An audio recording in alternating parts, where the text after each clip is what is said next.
Fechei o armário e não tenho estado, mas não sei.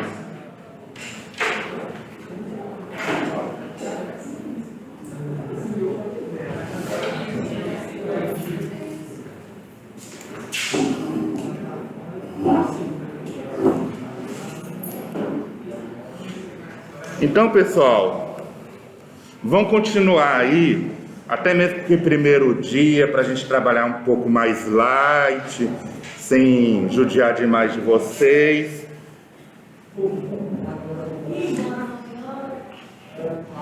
Olha, comigo é um pouco difícil. Talvez 9h30, 9h40, porque hoje a gente está preguiçoso, todo mundo. Primeiro dia. Mas saiba que eu sou... Normalmente eu excedo o horário, né? Oi? O que ia acontecer? Sair mais cedo ou exceder horário? Sair mais cedo ou exceder horário? Mas acontece às vezes, a gente empolga, batendo papo. Gente, teoria que está no livro, tá? Eu vou tentar fazer as aulas o mais dinâmica possível.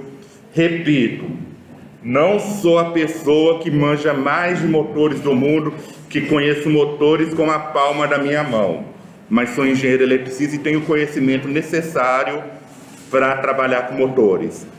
Por que eu estou usando esse termo com vocês? Porque vocês têm que ter essa noção a partir de agora. Boa parte de vocês se tornam engenheiro eletricista daqui a... Hoje é 19, faltam 11 dias para acabar o mês de agosto. 3 de dezembro, dá o quê? 100 dias? Vamos colocar aproximadamente 100 dias e entram para o mercado de trabalho. Gente, não existe profissional perfeito, não existe profissional completo. O que eu quero dizer com isso? Não é porque você é engenheiro eletricista que você sabe sobre tudo. Tenha essa humildade sempre. Eu gosto de falar, como eu estou trabalhando parte socioemocional com adolescente, eu tenho aprendido muito sobre esse tema, tenho estudado muito sobre isso. E como eu tenho os tópicos focados em experiências de trabalho, acabou que eu fui recordar algumas da minha época que eu prestava serviço para a Vale, que foi a maior indústria que eu trabalhei. Eu era terceirizado, então naturalmente sofria preconceito. Quem trabalha como terceirizado da Vale entende o que eu estou falando. Não sei porque, se alguém aqui trabalha na Vale, peço já desculpa antecipado, mas a pessoa veste aquele uniforme e se sente o super-homem, super-mulher. Já se sentem acima de todo mundo. Mas são profissionais incríveis. Eu conheci pessoas maravilhosas que me ensinaram muito. Muito. E vi muitos erros ser cometidos e pessoas com salto alto se tornarem pessoas incrivelmente humildes. Principalmente na nossa área de engenharia. Não sei por que, quando a gente forma engenharia, a gente acha que a gente é dono do mundo. A gente sobreviveu a um dos cursos mais difíceis que tem, e aí a gente fica se sentindo tal. E a gente quer impor o nosso conhecimento. E muitas vezes a gente vai chegar num piso de fábrica, num chão de fábrica, e tem uma pessoa lá, um senhorzinho, que vem e fala: ô filho, não faz assim não, que vai dar errado. E aí você comete o maior erro da sua vida e fala: quem é engenheiro aqui sou eu. Gente, experiência é algo que você não aprende, você adquire. E experiência leva tempo. Experiência leva tempo. Quando a gente pensa, por exemplo, num motor elétrico, quando você for trocar sua primeira escova, você vai querer pegar um alicate de bico de papagaio para tirar e tal. O cara vem com uma chave de fenda, arranca aquilo, coloca outra, funcionou. Experiência. Você muitas vezes vai fazer lá, você vai lá, na hora de arrancar a escova, você arrebenta o fio de cobre, a escova fica dentro do motor. Aí você aí você fica lá estudando como você vai tirar o resto do carvão. O cara vai lá, vira o motor, bate, o carvão cai. Então, tem coisas que a gente tem que aprender através da humildade. Não é porque eu estudei sobre tudo da área de elétrica que eu sou um Deus. E o que acontece que a partir de agora vocês vão começar a tomar decisão? Qual é a área de especialização que vocês vão seguir? Por que isso é extremamente importante? Pense em quantos conteúdos diferentes vocês viram nesses 5 anos, nesses 10 períodos. Eu sou especialista em projetos industriais. Foi aonde eu me especializei. Então, eu sei muito sentar e desenvolver projeto. Trabalhei com pouca execução.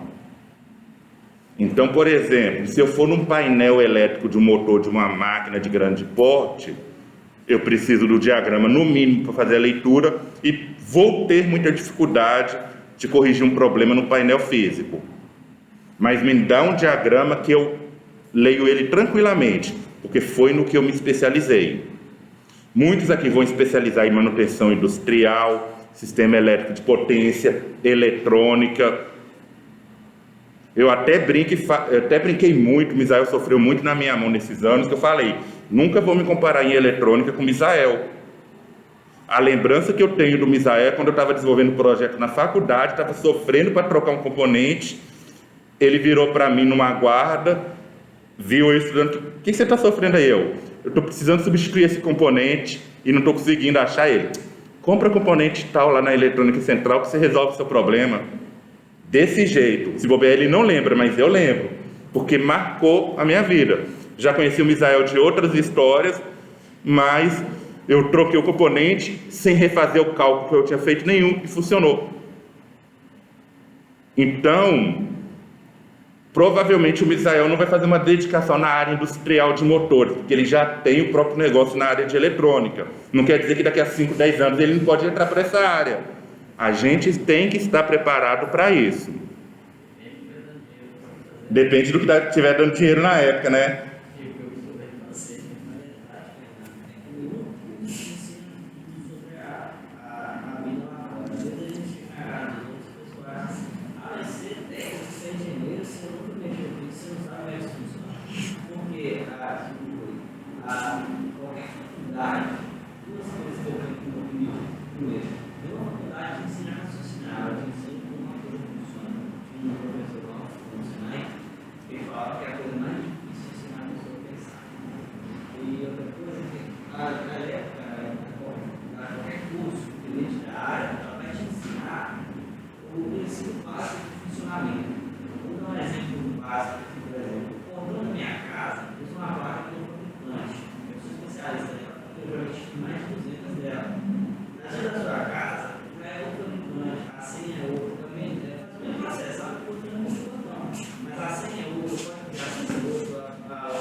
Você tá. A primeira vez que eu andei de Corolla, gente, eu passei um aperto que na hora que eu taquei o pé no acelerador, não tem embreagem, caiu um bicho, que isso? Tá vivo? Duas coisas na indústria que está vendo muita gente, é o inversor de frequência e PLC. Eu trago experiências com o Sims, Micromaster, os 6 do Senai tinha VEG. Eu sou mais fácil pegar um Sims, tem muito mais caro, muito mais complexo, do que eu trabalho com VEG. Porque eu tive experiência com Sims, mas assim, o funcionamento, o inversor de frequência da Sims faz, o da VEG faz, eu estou muito igual. Mas a faculdade vai te ensinar para Sims, Audis. Não tem nem condição para isso. Você tem que ficar 60 anos. Gente, todos vocês, nos próximos 3 anos, vão ouvir a seguinte frase: ah, você é engenheiro elétrico. Primeira coisa que dá uma agonia, te chamar de engenheiro elétrico. Eu, pelo menos, Fico revoltado. Aí vira assim, você é engenheiro elétrico. Estou precisando que troque a resistência do meu chuveiro. Todos vocês vão ouvir isso nos próximos 3 anos. Eletricista. É a nossa profissão, nós somos engenheiros eletricistas, tá, pessoal? É o título que a gente ganha. Formou engenharia elétrica, engenheiro eletricista. Ele é engenheiro elétrico da choque. Não, mas é sério. Quantas vezes eu ouvi essa engenheiro elétrico? Estou precisando que conserte uma tomada. Estou precisando que troque uma lâmpada. Gente, e dentro de família, então, a pessoa te ligar para trocar uma resistência de chuveiro, poxa, é a coisa mais absurda do mundo. TV. Apesar que eu consegui consertar uma TV lá em casa. Eu abri ela, vi um transistor queimado, fui e troquei o transistor. Não, prima da sua tia te liga, nunca te ligou para nada. Estou precisando que você conserte isso para mim. Você precisa consertar meu liquidificador? Vou usar o exemplo com minha namorada. Eu já consertei para ela 3 secadores de cabelo, 4 placas, 4 chuveiros. Oi? Nesses 8 anos que eu estou com ela, foi assim. Por várias vezes ela deixou de comprar uma coisa nova que eu consertava. Paciência, né? A gente queria agradar, mas não quer dizer que a gente vai fazer isso. Eu conheço engenheiros que têm dificuldade, por exemplo, para abrir um secador de cabelo e olhar um problema. Isso é normal, gente. Mas vamos voltar aqui. Pessoal, a estrutura de um motor de corrente contínua, ele pode variar. Ele pode variar. Depende de fabricante, tem N elementos. Essa é uma estrutura básica de qualquer motor de corrente contínua. Essa é uma estrutura básica. Por exemplo, igual a gente tem aqui o núcleo com enrolamentos e tal, a gente tem aqui o núcleo polar, o enrolamento da bobina, mas vamos pegar aqui o enrolamento polar. Lá normalmente na máquina CA a gente tem outros nomes, mas vamos pegar aqui o enrolamento polar. No nosso caso aqui a gente tem 2. Quer dizer que todo motor vai ter 2? Não, pode ter mais. Vamos pegar um motorzinho de corrente contínua que eu acho que todo mundo conhece. Aqueles motorzinhos de carrinho. Eu acho que todo mundo já brincou com eles, em algum momento já abriu e viu que lá dentro tinha normalmente 2 ímãs, um azul e um vermelho. Vocês não... Tudo bem que na sua época provavelmente não existia carrinho de controle remoto, mas era de fricção, né? Sacanagem. Mas eu brinquei muito com isso. Nos motores mais tradicionais a gente chama ele de enrolamento polar. Existem máquinas de corrente contínua que utiliza ímãs mesmo, que quando você abre, em vez de ter esse enrolamento com núcleo polar, você tem ímãs, motores relativamente de grande porte. Qual é a função desse enrolamento? É gerar um campo magnético. Então eles vão trabalhar com campos magnéticos opostos. Enquanto um estiver no polo sul, o outro vai estar no polo norte. Eu acho que todo mundo sabe que um campo magnético tem 2 polos, norte e sul. Alguma dúvida sobre isso, pessoal? O princípio do ímã? Alguém não sabe como que funciona o ímã? Se precisar também, eu tenho um material lá no laboratório que a gente consegue ver as linhas de campo magnético. Então, eu vou ter os núcleos polares. E aí, enrolamentos polares, etc. Tem a sapata polar. Então, isso aqui forma esse elemento que está normalmente grudado na carcaça do nosso estator. A carcaça estator. A gente tem aqui, ó, o enrolamento do interpolo. Ele é um enrolamento que fica no interpolo, ou seja, na zona neutra polar. Vocês concordam comigo? Quando aqui estiver no Polo Sul e aqui no Polo Norte, em teoria 90 graus aqui a gente tem uma zona neutra, onde uma linha de força anula a outra. Então é onde a gente chama de interpolo, a gente vai ver mais à frente. A gente tem as escovas aqui que está no comutador, na parte interna aqui. O comutador, ele tem contatos elétricos que vai alimentar os enrolamentos da nossa armadura. Então a nossa armadura forma enrolamentos. A gente tem N enrolamentos, vai depender do motor. Então o comutador aqui funciona em pares. Ele funciona em pares. Entrada e saída de uma mesma bobina. Entrada e saída. Lembrando, pessoal, máquina de corrente contínua. Não é igual a corrente alternada, que a gente tem 3 grupos de bobina funcionando em intervalos diferentes. Aqui é tudo contínuo. Então, o comutador, entrada e saída. As nossas escovas normalmente são de carvão. Por que elas são de carvão? Alguém sabe me dizer? Por que a escova é de carvão? Primeiro, é condutor. E é macio. Se ela fosse rígida, se ela fosse dura demais, esse comutador, que normalmente é de cobre ou de latão, ele ia desgastar bem mais rápido que a escova.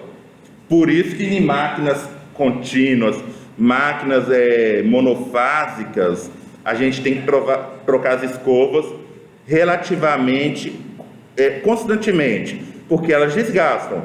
Você vai comprar uma escova, por exemplo, de liquidificador, ela... estava até torto aqui o computador. Ela tem normalmente ali uns 5 centímetros de comprimento. Depois que você usa, você tira ela com meio centímetro. Dependendo da falta de manutenção, você nem acha carvão mais. O carvão some, aí para de rodar. Isso faz com que a máquina perca potência, perca velocidade, perca torque, gaste mais energia, N fatores. Então a gente tem o comutador, as escovas, o enrolamento e o interpolo. Essa é a estrutura básica de uma máquina de corrente contínua. E quando eu energizo ela, pessoal, princípio básico. Vou ter que levantar aqui, pessoal, só para poder exemplificar. Quando eu energizo ela, vamos pensar em um ímã. Deixa eu usar os 2 pincéis para ficar bonitinho.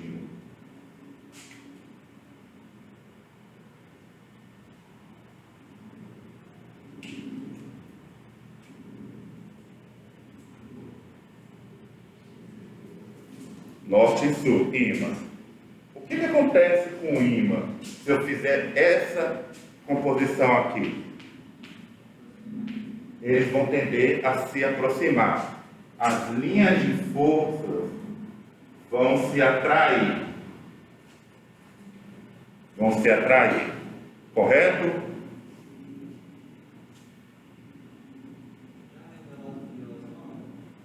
Já. Vamos lá, Velozes e Furiosos, primeira coisa, ele se tornou um filme de super-herói. Virou um filme que, na minha visão, se eles levassem o pessoal dos Velozes e Furiosos 9 para combater o Thanos, seria mais fácil de ganhar a Guerra Infinita.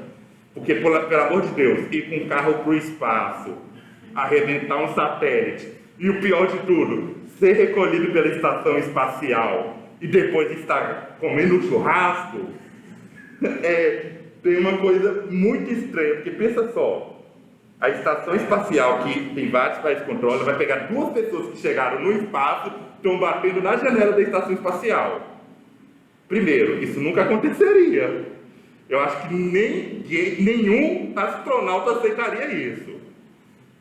E depois, um mês depois, eles estão. Então, o país teve a coragem de mandar um ônibus espacial buscar e trazer as pessoas e simplesmente liberou elas para comer o churrasco. Perguntei a mesma coisa. Tinha que ser no mínimo uma fonte nuclear. Porque eles pegam um imã dentro do carro e derrubam um caminhão que deve pesar umas 40 toneladas, 2 carrinhos de 5 toneladas cada um. Não, estou colocando que o imã lá dentro estava pesando mais que o carro. Então, Velozes e Furiosos virou filme de super-herói. Depois que eu vi ainda aquele Shaw e o do Fortão lá do Shaw, que ele segura um helicóptero com a mão, aí eu falei, não, acabou. O cara tá andando no carro, a corrente solta, ele segura a corrente no carro e segura o helicóptero. Porra, velho. Tudo tem limite. Vou voltar aqui no nosso imã. Se eu aproximo 2 ímãs de polos iguais, eles vão se repelir. Correto? Então, esse conceito todo mundo tem. Qual é o princípio básico aqui, pessoal? Qual é o princípio básico? O princípio do pincel vermelho. Básico, a gente vai aprofundar. Uma bobina polar vai atingir o polo sul e outra o polo norte. Isso é o que acontece naturalmente. E a gente vai ter linhas de força magnética saindo de uma bobina para outra. Elas não têm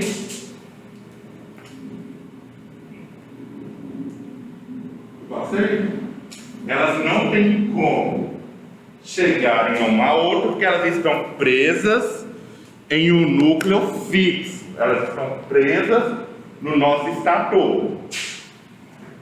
Beleza? Então a gente tem uma grande concentração de linhas de campo atravessando o nosso motor.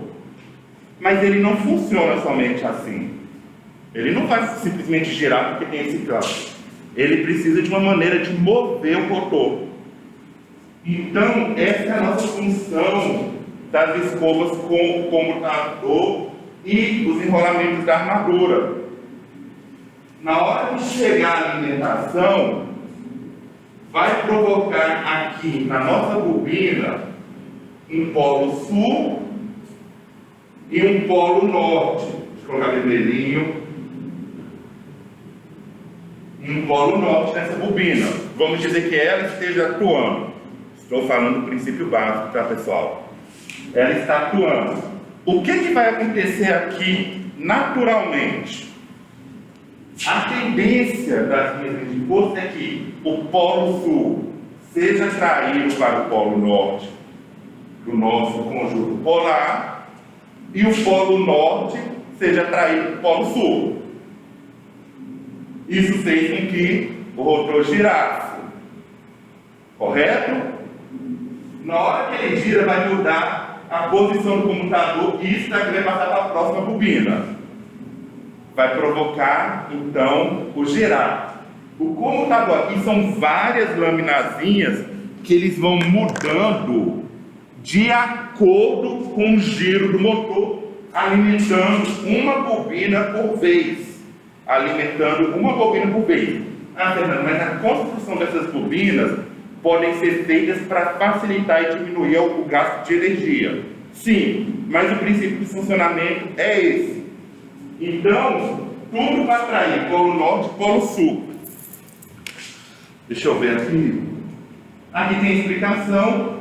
Isso daqui basicamente, gente. Isso daqui basicamente é o que acontece dentro do motor.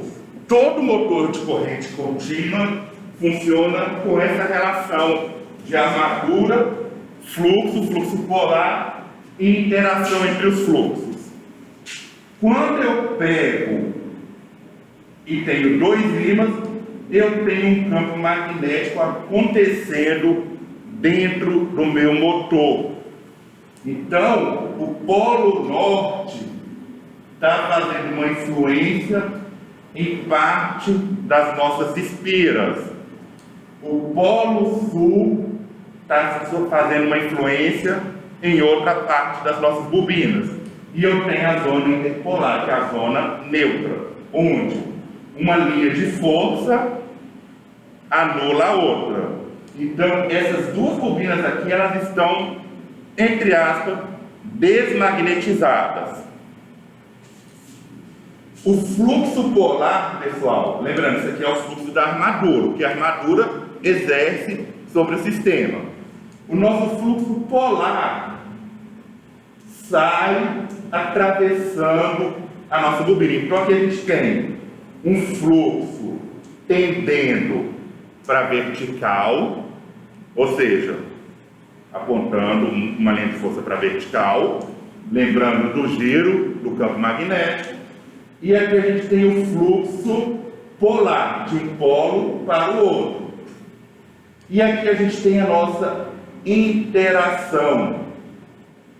Ou seja, o fluxo, de acordo com a alimentação da bobina, vai provocar um movimento, um deslocamento angular no nosso rotor. E isso vai alterando, de acordo com o que vai evoluindo, vai girando o nosso motor. Esse é o princípio básico de funcionamento de qualquer motor de corrente contínua. Fernando, por que nessa figura tem enrolamento polar e não necessariamente um ímã? Gente, ímãs são caros. Normalmente são equipamentos caros. E ímãs desgastam com o tempo. Como que é feito um ímã? Alguém sabe me dizer? O que é um ímã, primeiramente? É algo que tem um campo magnético forte. Mas, na base, o ímã é um material ferroso, é uma liga ferrosa, tradicional, que não tem magnetismo. O que eles fazem? Eles levam numa bobina, tem um nome lá específico, quem tiver curiosidade, no Manual do Mundo, tem um vídeo explicando como é que faz ímãs. Oi? Eu já mostrei? Beleza. E aí eles colocam um grande campo magnético, gigantesco por um tempo, e o ímã adquire magnetismo, esse núcleo ferroso. E com o tempo isso desgasta.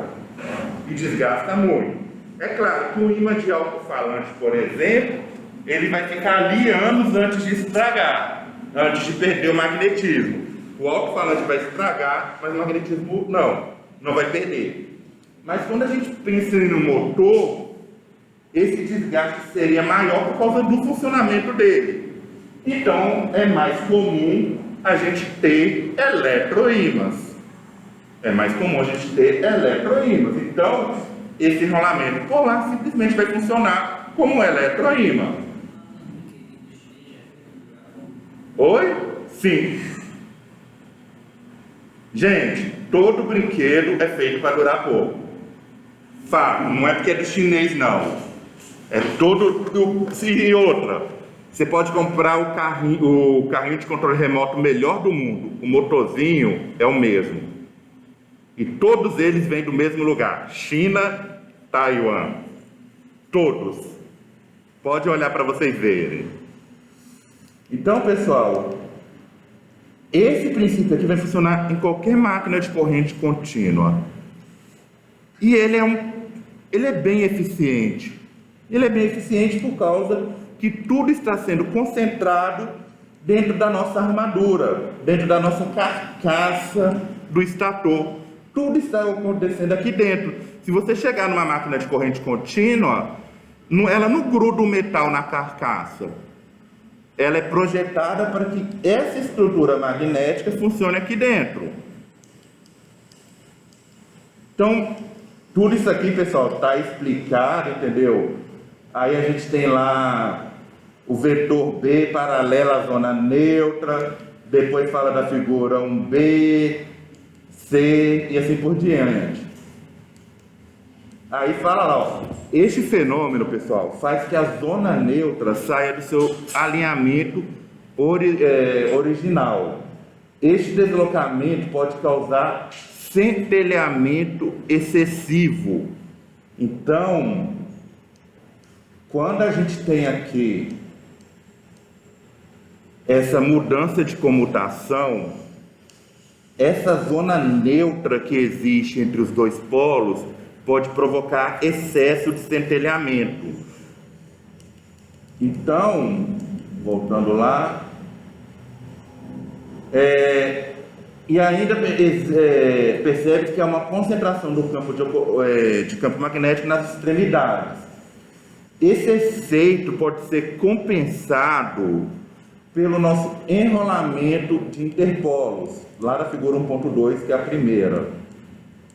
Então, esse enrolamento de interpolo tem a função de evitar centelhamentos, que naturalmente ocorre nesse tipo de máquina. Quem já viu máquina, liquidificador, ligou muitas vezes no escuro e vê dar uma faísquinha lá dentro. Isso dali é uma característica que as escovas já estão bem desgastadas. Está na hora de trocar. Se isso ali está acontecendo constantemente, tem algum erro maior no seu negócio. Dá uma olhada, porque vai estragar.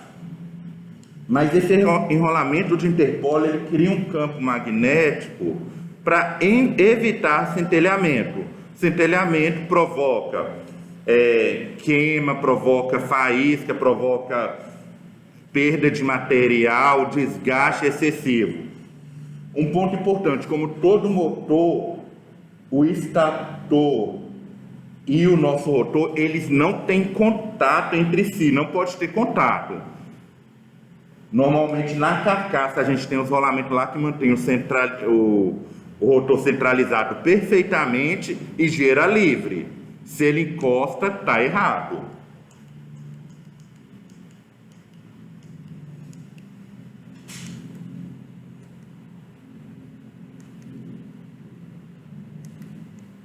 Então, gente, dessa forma, a gente tem esse esqueminha aqui, que é um pouco mais complexo, mostrando o que acontece dentro do motor. A gente tem o polo sul e o polo norte. A gente tem a bobina do campo. A gente tem as nossas escovas. Então, a gente tem lá, ó, o condutor distribuído finamente sobre a armadura. Mesma coisa aqui, e a gente tem o sentido do campo. Isso faz que a densidade do fluxo da armadura ocorra distribuindo essa densidade de maneira igual, provocando o nosso movimento. Aí tem a explicaçãozinha aqui que eu não vou ficar lendo. Eu gosto mais dos esquemas. Eu estou voltando. Gente, ele não acostumei com o meu passador novo, aí tem hora que eu volto.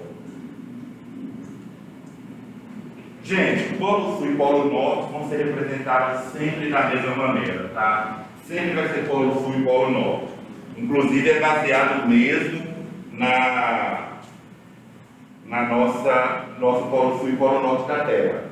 Se eu perguntasse para vocês, cite dois ímãs naturais, alguém saberia falar? A Terra é um ímã natural, magnetita é outra.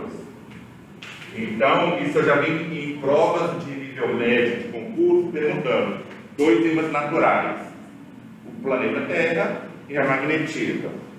E, gente,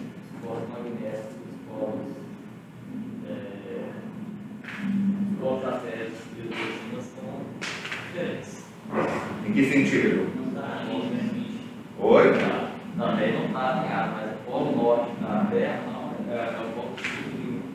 Vamos lá, essa curiosidade que o Misael está falando, gente. O polo norte do planeta Terra é o polo sul do ímã. O polo sul da Terra é o polo norte do ímã. Na verdade, é uma questão de analogia para facilitar nosso uso.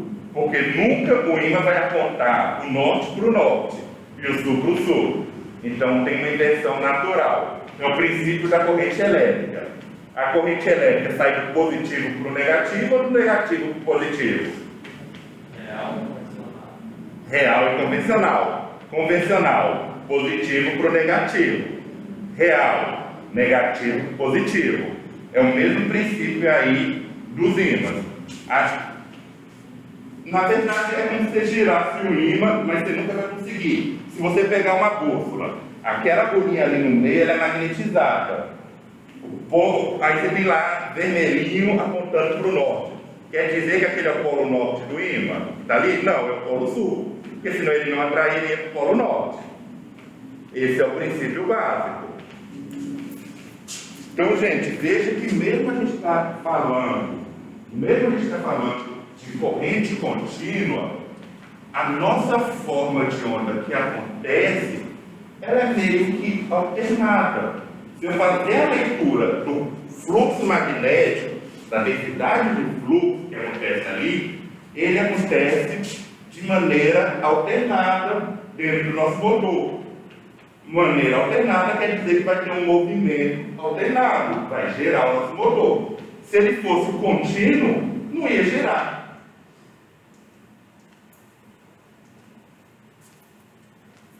Então a gente tem uma resultante, gente, do valor máximo concentrado em uma das extremidades do polo, devido à característica aí do material que a gente está utilizando e afins. Consequentemente, a tensão gerada será menor devido à reação da armadura.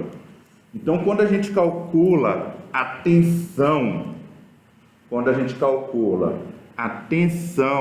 dentro de um motor de corrente contínua, a gente tem a seguinte situação: a tensão total vai ser a energia, e é muito comum nesses casos, gente, usar o termo energia para uma tensão interna, uma tensão que é gerada internamente dentro de um motor, menos a queda de tensão gerada. E aí, aqui tem a explicação. Pela equação, VT é a tensão no terminal. É o resultado da tensão induzida. Então, dentro do motor, a tensão que é induzida dentro do motor é A, menos a queda de tensão nos enrolamentos. Como que a gente calcula a queda de tensão de um enrolamento? Corrente no enrolamento vezes a resistência dele. Ah, Fernando, mas a resistência de uma bobina, lembrando, corrente contínua não tem reatância. Tranquila essa informação, né? Só tem resistência. Uma bobina alimentada com corrente contínua só tem resistência. Então, a gente só vai ter uma queda de tensão ali bem pequena, mas ela interfere no final.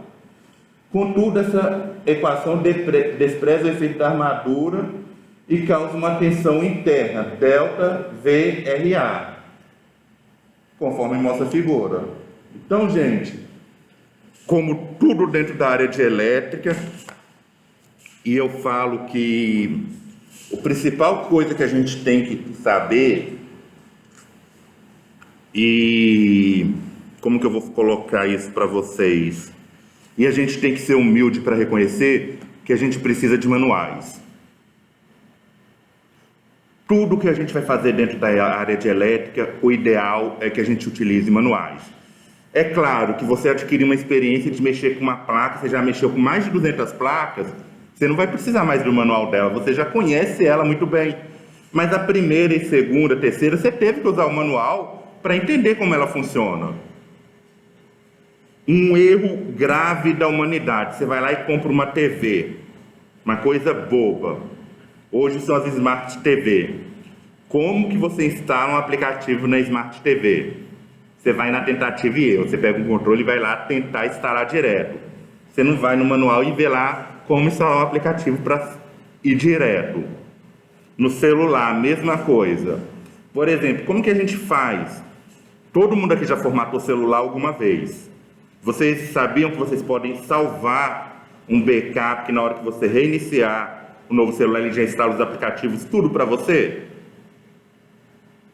Eu, por exemplo, tenho o meu backup. Se eu formatar meu celular agora, eu deixo ele a noite toda instalando o aplicativo, ele já instala tudo. Inclusive, se eu quiser colocar no backup para salvar as senhas, ele salva e coloca as senhas tudo de novo. Só não faz isso com contas bancárias, no meu caso.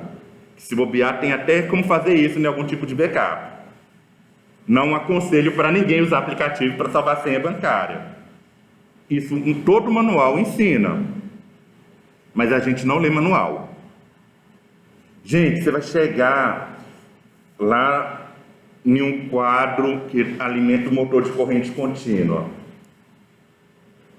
Muitas vezes o motor não está funcionando com eficiência. Por quê? A gente está desprezando, por exemplo, a queda de tensão que tem da reação da armadura.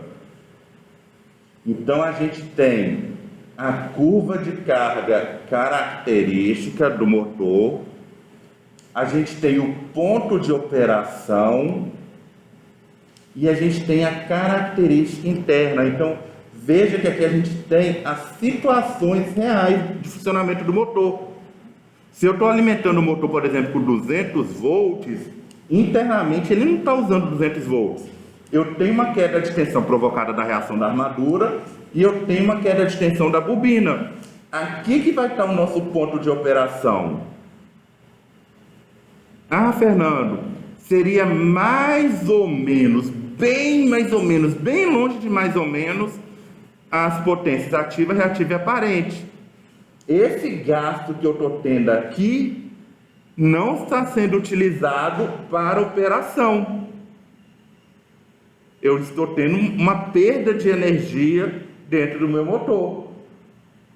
E aqui a gente vê isso aqui, ó, no efeito da tensão induzida dentro do motor.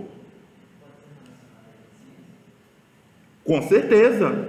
Se você tem uma grande perda de tensão, vamos lá, gente. O campo magnético é gerado pela circulação de corrente. Concordam comigo, né? Se eu gero a corrente, depende da tensão. Se eu tenho uma grande queda de tensão, eu estou perdendo corrente, estou perdendo eficiência. Então, sem dúvida, é que vai interferir. Então, se você pegar aqui na curva característica, ó, você tem tensão pela corrente. A corrente que está sendo consumida no total não é a corrente que está sendo utilizada para a operação do motor. Você está tendo uma perda de corrente que está perdendo na armadura e está perdendo na bobina. Gente, tem como evitar isso? Não, tem como amenizar. Diferente de um banco de capacitores que compensa a reativa, no motor de corrente contínua, a gente não tem como amenizar igual. Por quê? O enrolamento, ele normalmente é padrão de cobre, vai ter uma resistência característica, a gente não vai alterar. Você não vai fazer um enrolamento de ouro, por exemplo. Ninguém vai gastar ali meio quilo de ouro no motor, 1 quilo de ouro no motor, né?